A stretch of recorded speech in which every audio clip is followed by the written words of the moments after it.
Our story unfolds in the Jade Valley where life is measured by the bounty of the terrace fields. The valley thrives through tireless labor, providing food for the people of the great citadel. Elder Kai, the most respected farmer, watches the growth, always mindful of the weather. Above them, the true guardian of the valley makes its occasional, silent inspection. The citadel guards fear what they cannot control, their weapons useless against the sky. The Jade Shadow Dragon, source of the valley's water, watches its domain without malice. The elder knew the dragon meant safety, but saw a sudden, worrying sign.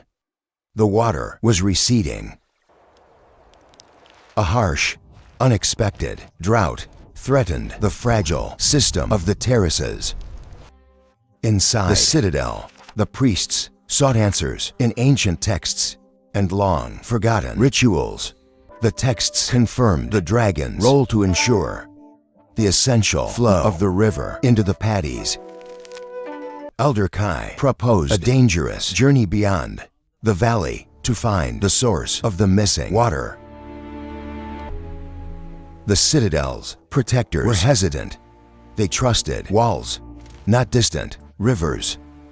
Trusting the farmer's intuition, a small party set out to trace the failing river. The hope of the entire valley rested on the frail shoulders of the elder. The river was gone, replaced by cracked earth, leading them higher toward the dry mountains. His jade-tipped staff felt the heat of the failed river. The armored guards struggled in the oppressive heat far from their cool stone walls. They pressed on, reaching the high mountain pass, where the heat finally lessened. There one of the priests found a sign of their guardian, a shed.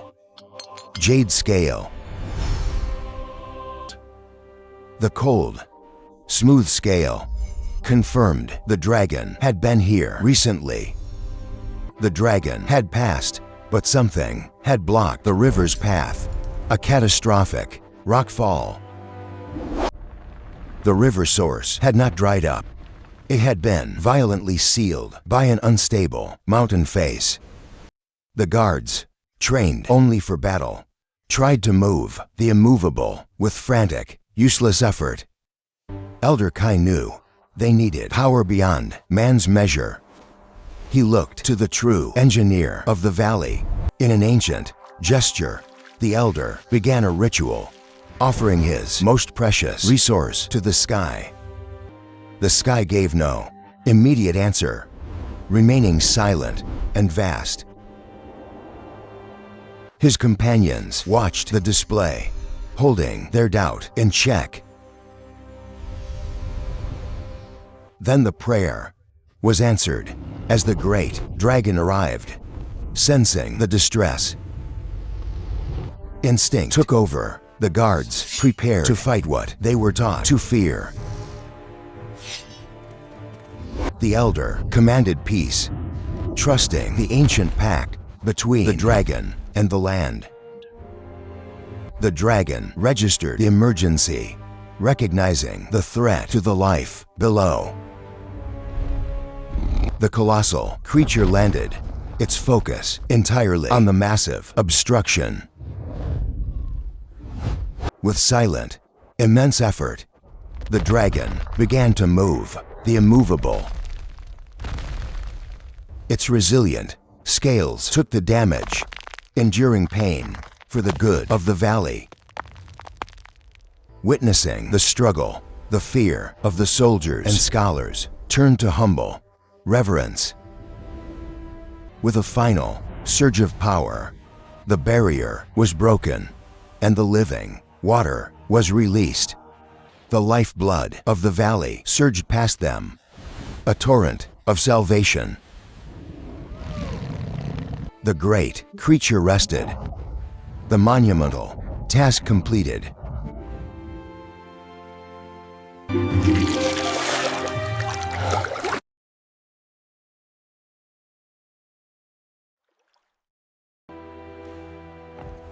The soldiers finally understood the meaning of true strength and protection. The dragon acknowledged their presence and flew back to ensure the water reached the terraces. The return journey was swift and joyous, accompanied by the sound of flowing water. Below the valley, rejoiced, the citadel's terraces drank deeply of the life-giving flow. The returning elder was met with the deep gratitude of those whose lives he had saved. They knew the staff and the man who carried it had spoken for them all. Back in the citadel, Kai explained the dragon's immense and necessary effort. The scholars immediately began recording the truth, rewriting the ancient narrative of fear. The soldiers embraced the dragon's colors, recognizing a higher form of protection. The farmers worked to honor the dragon's effort by making their irrigation system stronger. The elder watched the thriving fields, knowing the harmony had returned. The dragon resumed its silent, majestic watch over the restored valley. The water guided by the dragon nourished the future harvest. Soldiers and farmers worked together, understanding they protected the same life. The citadel transformed, finding strength in life and abundance, not just stone. The dragon's scale was placed on the altar, a symbol of divine service and sacrifice.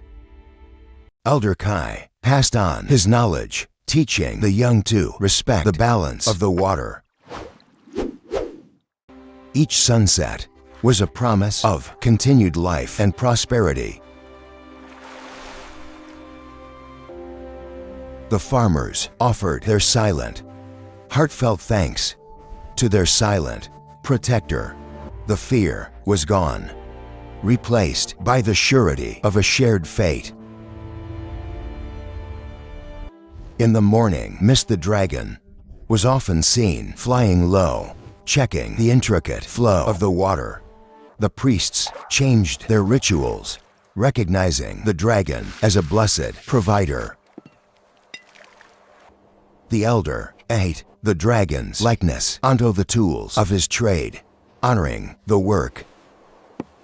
The harvest celebration was shared by all, breaking down the ancient social walls of the citadel.